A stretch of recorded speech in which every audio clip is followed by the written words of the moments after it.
Welcome to the Steve Stine Guitar Podcast, where we bring you the latest insights, tips, and techniques to help you master the art of guitar playing. I'm your host, Steve Stine, and I'm committed to sharing my passion for the guitar while inspiring you and guiding you through your musical journey. Now remember that you can enjoy this podcast from anywhere and anytime, whether you're cruising down the highway, preparing dinner in the kitchen, or even working out at the gym.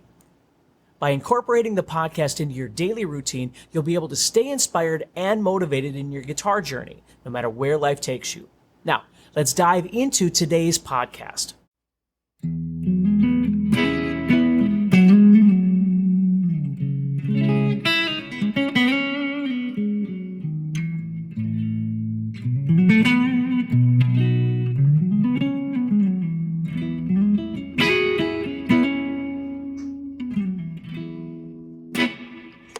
Hey, Steve Stine from GuitarZoom here. Thank you so much for joining me. Today what we're going to be doing is talking about how to improvise in between chord changes. I'm going to give you one really great, fairly simple idea that works really great.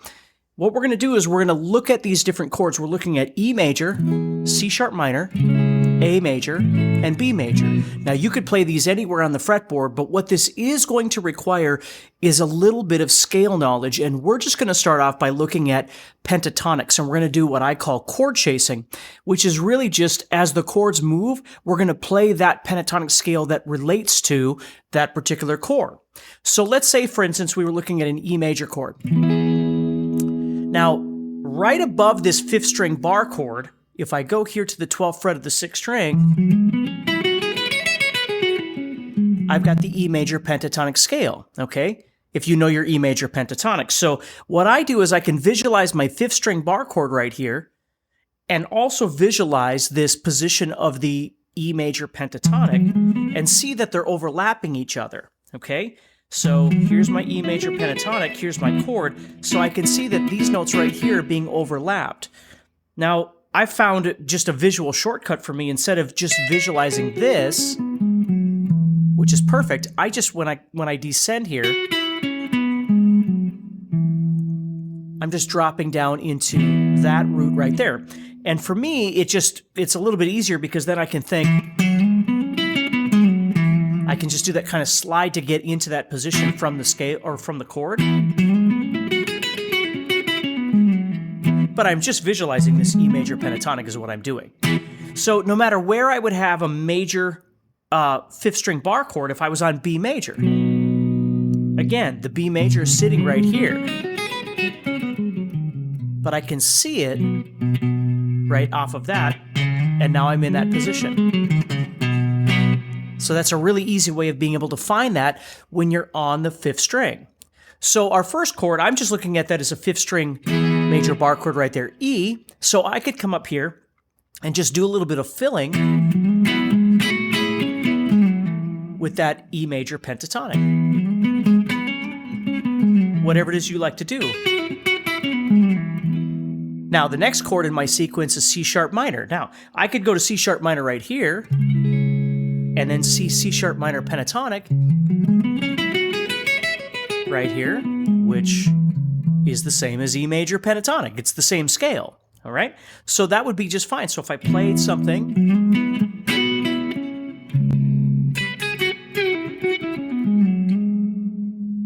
you see? Maybe I want to see the 5th string C sharp minor right here. Well, then I would want to see the pentatonic that coincides with that right down here. So it does require a knowledge of your pentatonic. Now, you might not need the entire scale, right? The entire shape. You might just need a little bit of it, but it's a really great way of just being able to fill quickly when you're moving from E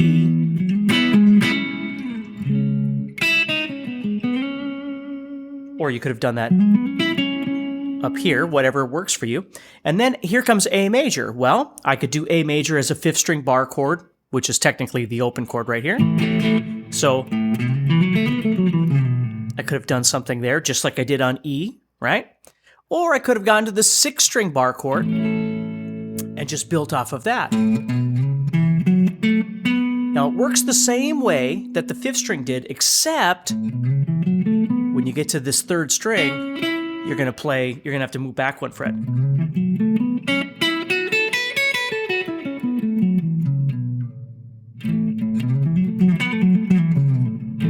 Okay, so you might like that. You might instead want to play that, whatever works for you. And then right after that, I played a B major. So I'm just doing the same thing right above that.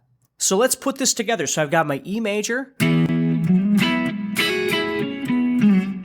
C sharp minor here or here, A,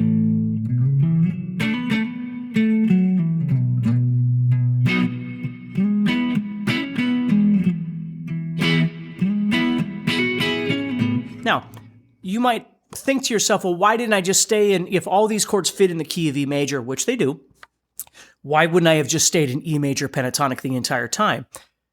And you could. What this is doing is it's just offering you a little bit of a different opportunity to try and follow these chords around, so the notes that you're playing within that pentatonic are geared more toward the chord and the connection of that chord versus just playing the same notes all the time. Because again, one of the problems that people run into when they play like this,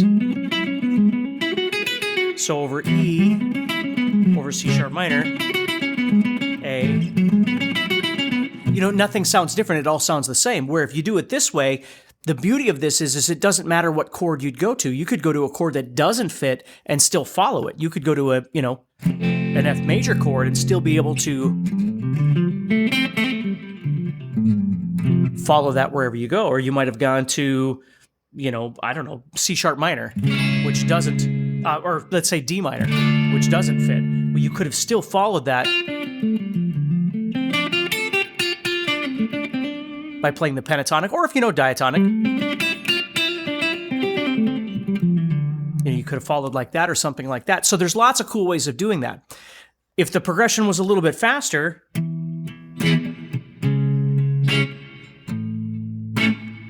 you just got to shorten everything up.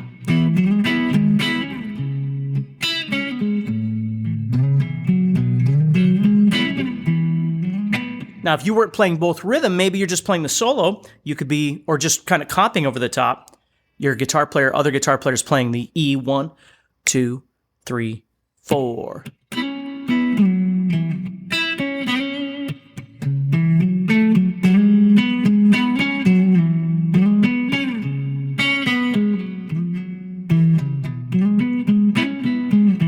Now, you don't, again, have to play that much. You might just do a little rhythmic motif, if you will, where you're going to play 3, 4.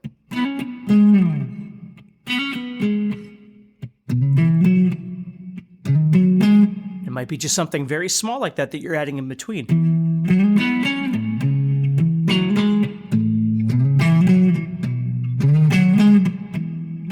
Almost like a kind of doo-wop bass line, if you will. There's lots of different things that you could do.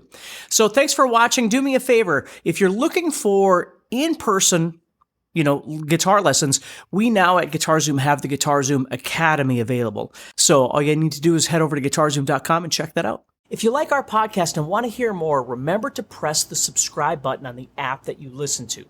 By doing this, you help us a lot, and you'll be the first to know when we have new episodes ready for you to listen to. Is this podcast fun and useful? Then please give it a thumbs up and write about how much you like it. Is this podcast not what you thought it would be? Please let us know. This helps us to make our podcast better and helps more people who love guitar find it as well. So don't forget to subscribe, like, and tell us what you think.